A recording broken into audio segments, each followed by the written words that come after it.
ఎన్టీఆర్ జిల్లా నందిగామ మండలం కంచెంచెర్లలో పలుచోట్ల కార్డన్ సెర్చ్ జరిగింది. ఇందిరా కాలనీలో సిపి ఉత్తర్వుల మేరకు తెల్లవారుజాము నుండే కార్డన్ సెర్చ్ నిర్వహించారు. ప్రతి ఇంటిని కూడా క్షుణ్ణంగా తనిఖీ చేసి కుటుంబ సభ్యుల వివరాలు, ఆధార్ కార్డులతో సహా వివరాలను సేకరిస్తున్నామని నందిగామ రూరల్ సీఐ చెప్పారు.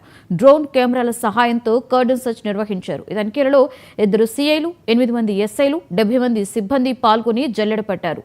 ధృవపత్రాలు లేని 27 బైకులు, కార్లు, 3 ఆటోలను సీజ్ చేసి స్టేషన్కు తరలించారు. జమ్మూ కశ్మీర్ ఉగ్రవాదుల దాడి నేపథ్యంలో విస్తృత తనిఖీలు చేస్తున్నట్లుగా రూరల్ సీఐ చవాన్ తెలిపారు.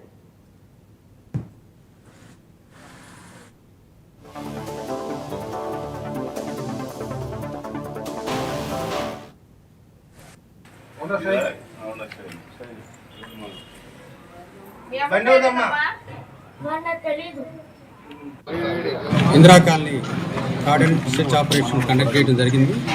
దీనికి మా సబ్ డివిజన్ నుంచి ఐసీపీ గారు, 8 మంది ఎస్ఐలు, అలాగే సిబ్బంది సుమారుగా 70 మంది సిబ్బంది ఈ ఆపరేషన్లో పార్టిసిపేట్ చేశారు.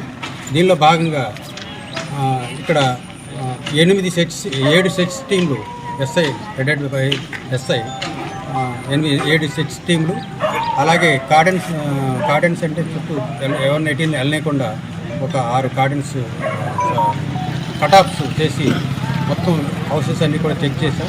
ముఖ్య ఉద్దేశం ఏంటంటే ఎలా అయినా క్రైమ్ పాయింట్ ఆఫ్ వ్యూలో కానీ ల్యాండ్ ఆర్డర్ పాయింట్ ఆఫ్ వ్యూలో ఈ తనిఖీలు జరిగినాయి.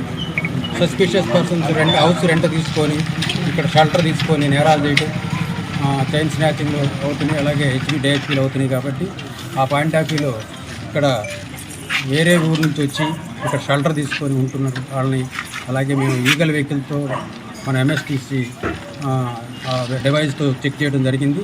ఏదైనా సస్పిషియస్ పర్సన్స్ కానీ ఇంతకుముందు నేరపు చరిత్ర ఉన్న వాళ్ళని ఐడెంటిఫై చేయడం కోసం, అలాగే ఇక్కడ పర్సన్ జెన్యూటీ అసలు ఉన్న పర్సన్స్ ఇక్కడ జెన్యూన్ పర్సన్గా మన ఊరేళ్ళ కాదా, ఎవరు ఏంటి అనేది కూడా చెక్ చేయడం జరిగింది.